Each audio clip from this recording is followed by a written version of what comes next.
Tendance, mon ami. Chaque soir en ouverture de Smart Bourse, nous retrouvons Pauline Gratel qui vous apporte les infos clés du jour sur les marchés. Bonsoir, Bonsoir. Pauline. C'est le sujet qui fait vibrer la planète marché en ce début de semaine. Les menaces de poursuite au pénal du département de la justice américain contre la Réserve fédérale américaine. Oui, la confrontation entre l'administration Trump et Jérôme Powell pourrait bien se déplacer sur le terrain judiciaire. Le président de la Fed a annoncé hier avoir été convoqué par le ministère de la Justice pour d'éventuelles poursuites liées à son témoignage devant le Congrès en juin dernier au sujet du coût de la rénovation du siège de la Fed, estimé à 2,5 milliards de dollars. Jérôme Powell s'est exprimé hier soir, estimant que cette action en justice visait directement l'indépendance de la Fed et ses décisions en matière de politique monétaire. Dans ce contexte, les actifs américains dans leur ensemble sont plombés en ce début de semaine et notamment les indices actions aux États-Unis commencent dans le rouge. Oui, l'heure est à la prudence aux États-Unis. Les indices sont ouverts en repli de 1% pour le Dow Jones, par exemple. Le MSCI World a inscrit un nouveau record. En Europe, l'Eurostoxx 50, le DAX et le CAC 40 sont au plus haut.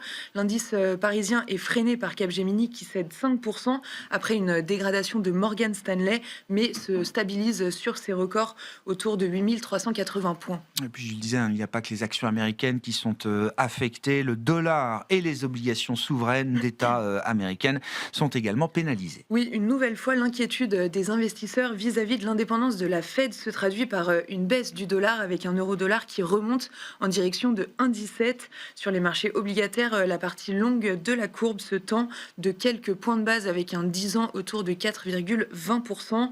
En parallèle, les métaux précieux s'envolent. L'or inscrit un record à 4600 $, en hausse de 3%.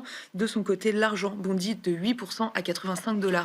Bon, les mouvements macro restent néanmoins limités à ce stade. On parle du dollar, des taux américains ou même des indices actions qui sont légèrement pénalisés. En revanche, le marché se focalise sur un secteur qui a été mis sous les feux de la rampe, si je puis dire, ces derniers jours par Donald Trump, le secteur des sociétés spécialisées dans les cartes de crédit notamment. Oui, Donald Trump a annoncé sa volonté de limiter le taux des crédits des détenteurs de cartes à 10% quand il tourne depuis des années à plus de 20%, estimant que les citoyens se faisaient escroquer. Si la mise en application est encore loin d'être acquise, certains titres réagissent parfois fortement comme Capital One qui baissait de plus de 7% à l'ouverture. Et puis dans l'actualité des entreprises, Eli Lilly dans le secteur pharma serait prête à mettre 15 milliards d'euros sur la table pour racheter la française Abivax. Oui, la biotech française s'envole de plus de 20% au plus haut de la séance, portée par la perspective d'un des plus gros deals jamais envisagés dans ce secteur en France.